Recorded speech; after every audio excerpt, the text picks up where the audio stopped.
गुरुदेव जी, एक प्रश्न मेरा भी था कि पूर्वाग्रह से कैसे बचे। बचपन से हम जो भी व्यक्ति वस्तु को जो देखते हैं तो उनकी एक छवि चित्त पर पड़ जाती है। कोई भी छवि देखते हैं तो वो पुरानी छवि उस पर आरोपित होके वैसे फिर हम वैसा आग्रह मस्तिष्क में आ जाता है। तो पूर्वाग्रह से कैसे बचे? उसके लिए क्या करें, जब भी आता है त्रिनेत्रा पे ठहर कर बस उसमें अपनी कल्पना से ही त्रिनेत्रा पे ठहर कर उस छवि में आग लगा दे। 1000 बार आए 1000 बार आग लगा दे, उसको जला दे, भस्मसात कर दे।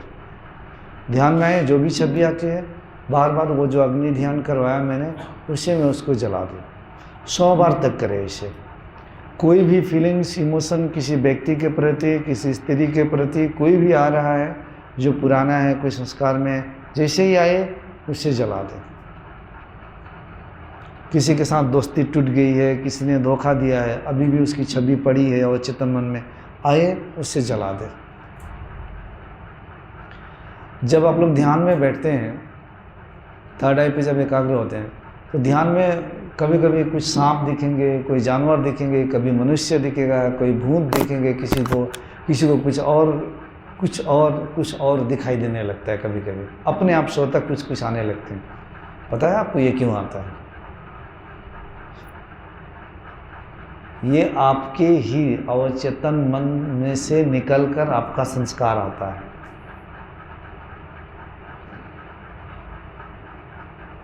कुछ लोग ध्यान में बैठते हैं तो उनको सिर्फ देवी देवता ही दिखाई देने लगते हैं, वही आते हैं। उनके अंदर नेगेटिव इमेजेस नहीं आती है, नकारात्मक छवियाँ नहीं आती है। जैसे बैठेंगे जैसे रामकृष्ण परमहंस, जैसे ध्यान में बैठे तो सिर्फ काली आएगी। उन्होंने अपने चित्त को इतने शुद्ध कर लिए थे कि काली के सिवाय और कुछ नहीं था उनके संस्कार में, काली। ऐसे कोई जो भी इष्ट को मान लिया वही आएंगे। कुछ लोगों के अंदर तो कुछ और। तो हमारे अंदर जो होता है वही हमारे अंदर वो संस्कार हमें स्क्रीन पे दिखने लगता है। इससे आप पता कर सकते हैं कि हमने क्या क्या कर्म करके आया है, और सारे कर्मों का छाप आपके चित्त में पड़ा हुआ है। वही छाप निकल कर आता है, दिखाई देता है। इससे भी घबराए ना। कभी आप देख सकते हैं कोई हत्या कर रहा है, कोई मार रहा है, कभी दुष्कर्म आप कर रहे हैं, कोई आपके साथ कर रहा है, कुछ भी दिखाई दे सकता है। इससे पता चलता है हमारा मन साफ कितना है, हमारे चित्त कितना साफ है। इससे तो जब भी आए तो उसे आने दीजिएगा, उसे घबराने की बात नहीं है। जब ज़्यादा ही कुछ आ रहा है, कुछ लग रहा है कुछ नेगेटिविटी है, कुछ है जो मुझे दबा रहा है, तो तुरंत यहाँ से कमांड भी दे कि जलकर भस्म हो जा। और गुरुजी ने कहा है जो कुछ दिखाई देता है वो सब इल्यूजन है, वहम है, प्रकृति स्वरूप है, उस पर मुझे ध्यान केंद्रित नहीं करना है। जो देख रहा है, जो देखने वाला है, तुरंत उसमें वापस लौट जाना है। देखने वाला वो तो मेरे लिए ऑब्जेक्ट हो गया, देखने वाला ही तो सब्जेक्ट है, तो देखने वाला पे वापस आना है।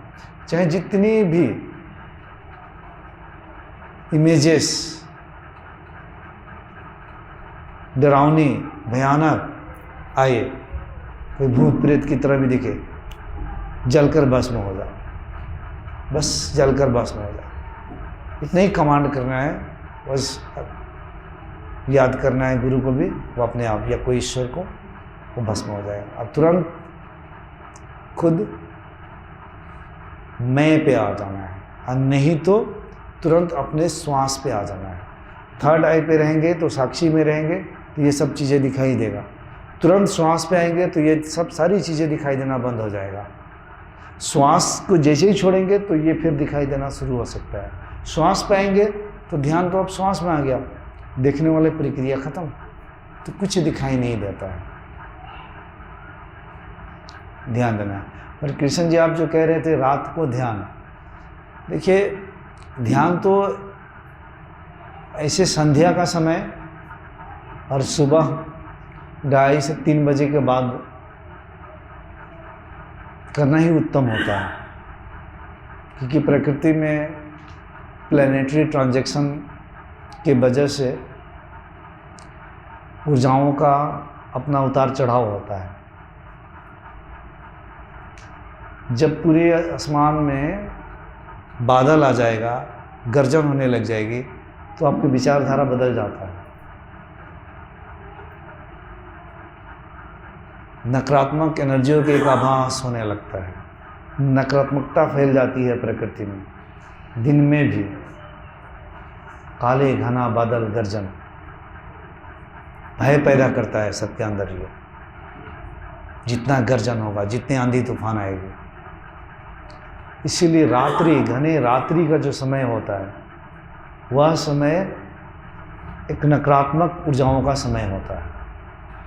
अब हमारे लिए नकारात्मक सकारात्मक तो है नहीं, अगर आप भी उस पॉइंट पे चले गए तो आपके लिए भी नहीं है।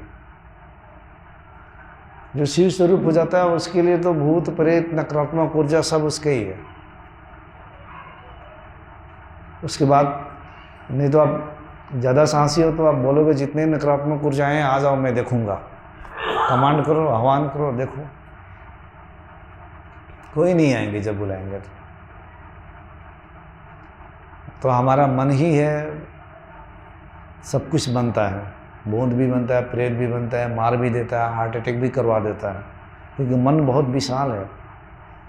मन आपके शरीर के अंदर ही नहीं, यही मन फिर व्यष्टि मन समष्टि मन के साथ जुड़ा हुआ है, और समष्टि मन में वो आकृति ले लेता है, मार देगा आपको।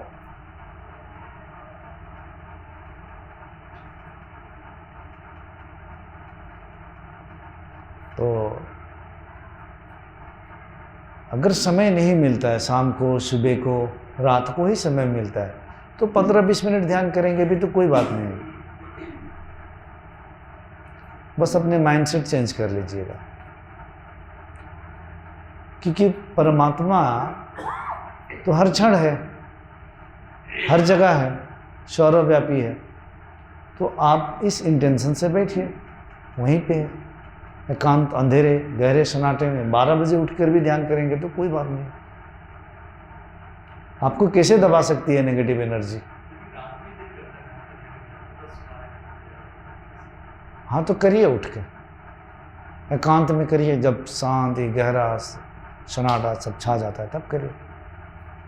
कोई तांत्रिक क्रिया तो नहीं कर रहे हैं ना, किसी को अपना बस में तो करना नहीं चाहते हैं, आप तो परमात्मा के लिए ध्यान कर रहे हैं, तो करिए। तांत्रिक क्रियाएं सब रात को क्यों होती है पता है? दिन में तो सारे जीव भागते हैं, दौड़ते हैं, तो सिग्नल्स जो होते हैं ना प्रकृति में, इधर से उधर बिजी रहता है जी, सब एक्टिव हो जाते हैं ना। रात को सब सो जाते हैं तो सिग्नल्स अच्छा पकड़ता है, खाली रहता है ट्रैफिक। इसीलिए जितने तांत्रिक क्रियाएं रात्रि को किया जाता है। तांत्रिक क्रियाएं कुछ नहीं है और संकल्प शक्ति है, ऊर्जाएं की शक्ति है। हमने जो सोचा उसी तरह से हमारे सोच की ऊर्जा पहुंचती है, मंत्र के माध्यम से, किसी भी माध्यम से, कुछ क्रिया के माध्यम से। और सब तो आप लोग यहाँ जो बैठे हो, आप लोग भी तो तांत्रिक ही हो, अपने सोच भी तो एक दूसरे के पास भेजते ही हो।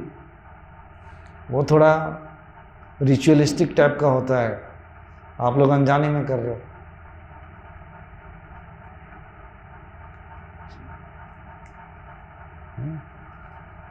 तो ये बस विचारों का भेजना आना, एक ही चीज़ पे एकाग्र हो जाना, इंटेंसली उसको उस पर कुछ क्रिया करना, ये सब चीज़ें होती हैं और कुछ नहीं है।